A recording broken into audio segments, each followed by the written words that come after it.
உங்களோட உணவு முறையை பேலன்ஸ்டாக வச்சுக்கிட்டிங்கன்னா எந்த சப்ளிமெண்ட்ஸ் கம்மிஸ் பின்னாடியும் ஓட தேவையில்ல. அதையும் மீறி எனக்கு டைம் இல்லை அப்படின்னு சொல்கிறவங்க தான் சப்ளிமெண்ட்ஸ் கம்மிஸ்லாம் கேட்பீங்க. அந்த மாதிரி எடுத்துக்கலாமான்னு கேட்டிங்கன்னா எடுத்துக்கோங்க. ஆர்கானிக்காக இருக்கணும், அது நல்ல பிராண்டாக இருக்கான்னு மட்டும் ரிவ்யூஸ் பார்த்துட்டு நீங்கள் சூஸ் பண்ணிக்கோங்க.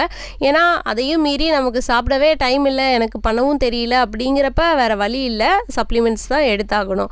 ஸோ இந்த மாதிரி இயற்கையின் வழியில் நீங்கள் எடுத்துக்கிறப்ப ரொம்பவே நல்லது. அதுதான் நான் இந்த வீடியோவில் சொல்ல வர்றது. ஸோ இந்த மாதிரி தான் என்னோட பி விட்டமின்ஸை நான் பேலன்ஸ்டாக மெயின்டைன் பண்ணிகிட்ருக்கிறேன் அப்படிங்கிறத சொல்லிக்கிறேன். ஸோ என்னை யாராவது நேரில் பார்த்தீங்கன்னா என்னோடய நெயில்ஸை மட்டும் செக் பண்ணி பாருங்கள், அந்த அளவுக்கு ஸ்ட்ராங்காக இருக்கும். ஸோ பி விட்டமின்ஸ் அதே மாதிரி லாங் ஹேராக இருக்கிறவங்களுக்குலாம் அந்த பயோட்டின் அதிகமாக இருக்கும். அந்த அளவுக்கு எடுத்துக்கிறாங்களா இல்லை இயற்கையிலேயே எனக்கு கடவுள் கொடுத்துருக்குறாரா அப்படிங்கிறதெல்லாம் எனக்கு தெரியல. பட் என்னோடய நெயில் அந்த அளவுக்கு ஸ்ட்ராங்காக இருக்கும். என்னோடய உணவு முறையும் பார்த்திங்கன்னா பேலன்ஸ்டாக தான்